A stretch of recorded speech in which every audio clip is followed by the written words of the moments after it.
La première épître de Paul aux Corinthiens, chapitre 4.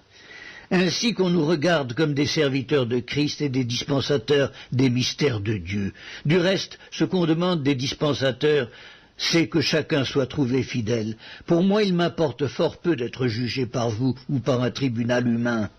Je ne me juge pas non plus moi-même, car je ne me sens coupable de rien.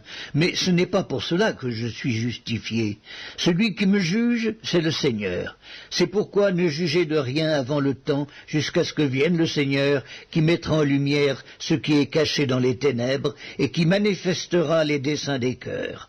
Alors chacun recevra de Dieu la louange qui lui est due. C'est à cause de vous, frères, que j'ai fait de ces choses une application à ma personne et à celle d'Apollos, afin que vous appreniez en nos personnes à ne pas aller au-delà de ce qui est écrit, et que nul de vous ne conçoive de l'orgueil en faveur de l'un contre l'autre. Car qui est-ce qui te distingue ?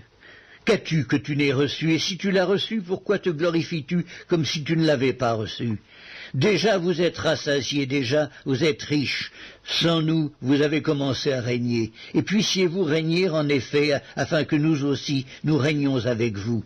Car Dieu, ce me semble, a fait de nous, apôtres, les derniers des hommes, des condamnés à mort en quelque sorte, puisque nous avons été en spectacle au monde, aux anges et aux hommes.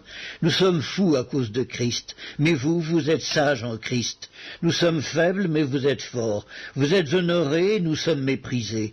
Jusqu'à cette heure, nous souffrons la faim, la soif, la nudité. Nous sommes maltraités, errants çà et là. Nous nous fatiguons à travailler de nos propres mains. Injuriés, nous bénissons. Persécutés, nous supportons. Calomniés, nous parlons avec bonté. Nous sommes devenus comme les balayures du monde, le rebut de tous, jusqu'à maintenant. Ce n'est pas pour vous faire honte que j'écris ces choses, mais je vous avertis comme mes enfants bien-aimés. Car quand vous auriez 10 000 maîtres en Dieu, vous n'avez cependant pas plusieurs pères, puisque c'est moi qui vous ai engendré en Jésus-Christ par l'Évangile. Je vous en conjure donc, soyez mes imitateurs. Pour cela, je vous ai envoyé Timothée, qui est mon enfant bien-aimé et fidèle dans le Seigneur. Il vous rappellera quelles sont mes voies en Christ, quelle est la manière dont j'enseigne partout, dans toutes les églises.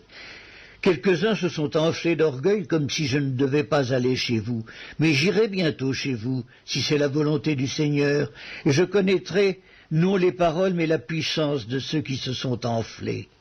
Car le royaume de Dieu ne consiste pas en paroles mais en puissance. Que voulez-vous? Que j'aille chez vous avec une verge ou avec amour ou dans un esprit de douceur?